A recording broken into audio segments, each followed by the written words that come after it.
10 lists are flying left and right this time of year. You just found out how you voted yesterday, but I'm honored that a number of you were also kind enough to ask for mine. So after much thought, here it is. At number 10, Attack the Block. This low-budget sci-fi flick from the UK about aliens landing in the ghetto was a refreshing change of pace from Hollywood's Abercrombie and Fitch versions, and introduced a wonderful anti-hero in John Boyega. Add to that impressive shoestring special effects and a diverse cast that more accurately reflects today's movie-going audience, and you have a real winner. For number 9, Pirates of the Caribbean 4 on Stranger Tides. It's hard to make a trilogy, much less go beyond that, yet Pirates proved it's as profitable as ever this year, and in my opinion, more entertaining than ever.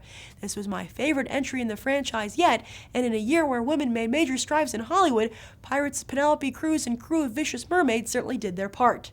Number 8, Rio. Now, a lot of great animated movies came out in 2011, but Kung Fu Panda 2 and Puss in Boots had the luxury of being sequels and strong franchises, unlike original animated films Arthur Christmas and Rio. And while I felt Arthur Christmas was also a great movie, what pushes Rio over the top is its amazing musical numbers, topped off by the best villain song since The Lion King's Be Prepared with Jermaine Clement's Pretty Bird. My number 7 is Drive.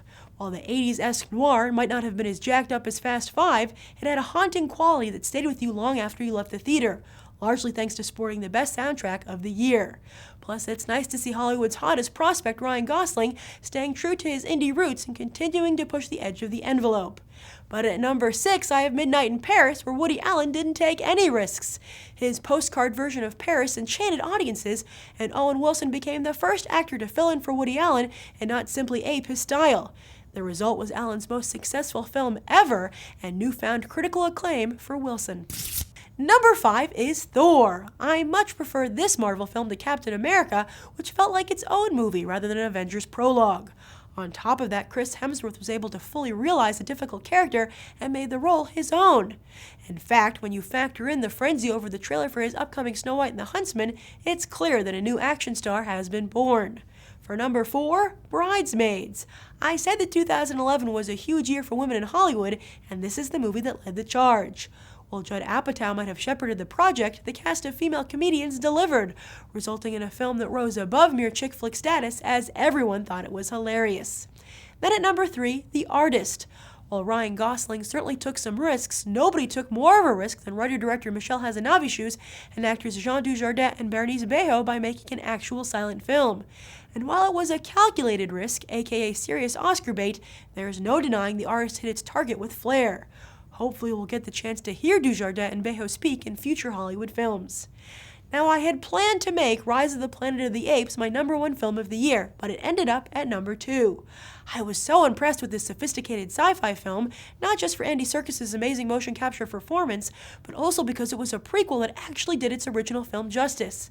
So often, Hollywood squeezes franchises dry just for profit, but this time they reinvigorated one with gusto.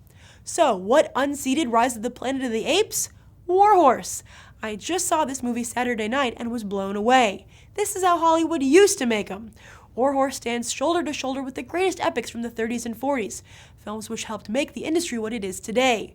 Warhorse is an emotional roller coaster in a good way, and Steven Spielberg now has a World War I movie as good as his World War II movie. It's a real shame that Disney and DreamWorks have been unable to mount either a successful ad campaign or Oscar campaign for the movie. Hopefully its prospects will change, but it doesn't look good. So that's my list of top 10 movies in 2011. I'm Grace Randolph, and I hope you'll go beyond the trailer for these other top movies.